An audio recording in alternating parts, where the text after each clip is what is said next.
একটা সময়ের কথা, ঘন জঙ্গলের ভিতরে এক বিশাল বনরাজ্য ছিল, নাম সিংহভূমি। এই জঙ্গলের রাজা ছিল সিংহরাজ সিংহবীর। তার ছিল একটি নিয়ম, কে সবচেয়ে বুদ্ধিমান আর সাহসী সেই হবে তার ডান হাত। কিন্তু সময়ের সঙ্গে সঙ্গে সিংহবীরের বার্ধক্য চলে আসে। সে চিন্তায় পড়ে যায় এবং সে একদিন ঘোষণা দিল, আমি একজন উত্তরসূরি খুঁজছি, যে হবে এই বনের পরবর্তী রাজা। কিন্তু সে হতে হবে শক্তিশালী, বুদ্ধিমান আর সৎ। আগামী পূর্ণিমায় একটি পরীক্ষা হবে, যে পাশ করবে সেই রাজা। এই ঘোষণায় গোটা বন কেঁপে উঠল। প্রতিযোগিতায় নাম লেখালো বাঘ, নাম বাগনাথ, বনশালী কিন্তু গর্ভে অন্ধ। হাতি গজরাজ, শান্ত প্রকৃতি কিন্তু ধীর গতির। শিয়াল চতুরলাল, বুদ্ধিমান কিন্তু ধূর্ত। বানর কাকু, দুষ্ট কিন্তু চঞ্চল ও হাস্যকর। আর এক কোনায় ছিল গাধা, ধীমান, যাকে সবাই উপহাস করত। কিন্তু তার ছিল একটি গুণ, ধৈর্য আর সততা। পূর্ণিমার দিন সবাই জড়ো হলো একটা বিস্তীর্ণ মাঠে। সিংহবীর বললেন, তোমাদের সবাইকে আজ আমি একটি বিশেষ মিশন দেব। এই জঙ্গলের উত্তর প্রান্তে এক গোপন গুহ আছে। সেখানে লুকিয়ে আছে এক প্রাচীন জ্ঞানরত্ন, যাকে বলা হয় বুদ্ধির শিখা। যে সেটা নিয়ে আসবে সেই হবে রাজা। কথা মতো প্রতিযোগিতা শুরু হল। প্রথমেই ছুটে গেল বাগনাথ। তার লক্ষ্য ছিল গুহায় দৌড়ে পৌঁছে সবাইকে হারানো। সে কাউকে সাহায্য না করে দৌড়াতে লাগলো। পথে পড়ল কাটার ছোপ। সে রক্তাক্ত হলো, তবু থামল না। হাতি গজরাজ ধীরে ধীরে চলতে লাগলো। পথে যারই বিপদ দেখলো তাকে সাহায্য করলো, কিন্তু ধীরে চলায় সে অনেক পিছিয়ে পড়ল। বানর লাফাতে লাফাতে গাছের ডালে ডালে চলছিল। শিয়াল চতুরলাল কারো দিকে না তাকিয়ে নিজের শর্টকাট পথ ধরল। গুহার আগে সে খুঁজে বের করছিল একটা গোপন গলি। আর গাধা ধীমান, সে ধীরে ধীরে পথ চলছিল।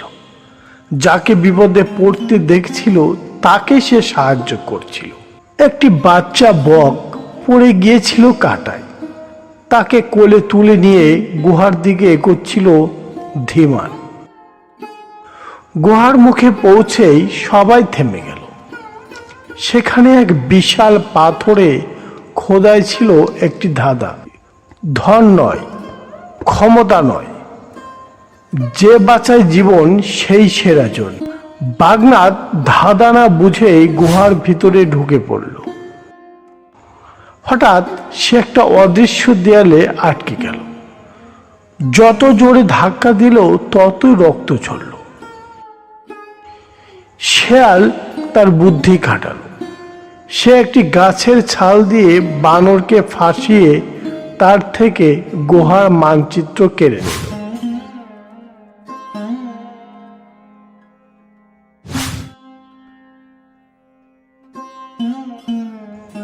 গজরাজ ধাঁধা পড়ে ভাবল, এটা হয়তো বলছে যে দয়া দেখায় সেই সত্যিকারের রাজা।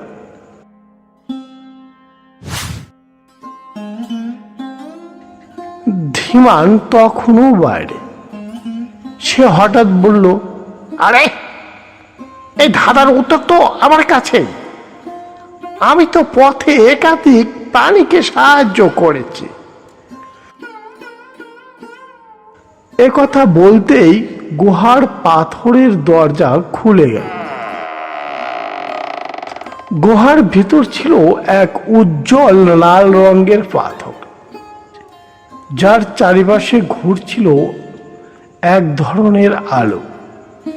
ধীমান পাথরের কাছে যেতেই আলো একত্রিত হয়ে তার মাথায় স্পর্শ করল। সে অনুভব করল অদ্ভুত এক প্রশান্তির, বুদ্ধির তীক্ষ্ণতা আর দয়ার শক্তির। ঠিক তখনই গুহার ভিতরে ঢুকলো চতুরলাল শিয়াল। সে পিছন থেকে এসে ধাক্কা দিল ধীমানকে, সরাতে চাইল, কিন্তু পাথর থেকে জ্বলে উঠল আগুনের মতো আলো। চতুরলাল পড়ে জ্ঞান হারিয়ে ফেলল। পরের দিন সকলে ফিরে এলো। বাঘ আহত, বানর হতাশ, শিয়াল চুপচাপ।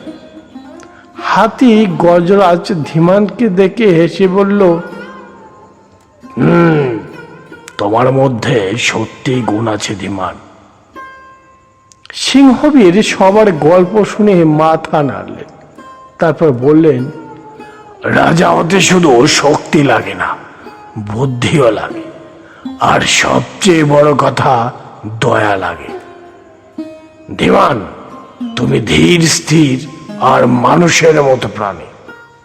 আমি ঘোষণা করছি, তুমিই হবে এই জঙ্গলের পরবর্তী রাজা। সবার মুখ থমকে গেল। একটা গাধা রাজা? কিন্তু ধীমান তখনও নম্রভাবে মাথা নিচু করে বলল, আমি রাজা হব, কিন্তু সব প্রাণী আমার বন্ধু। আমরা মিলেমিশে একসাথে বনকে ভালোবাসা আর ন্যায়ে ভরিয়ে তুলব।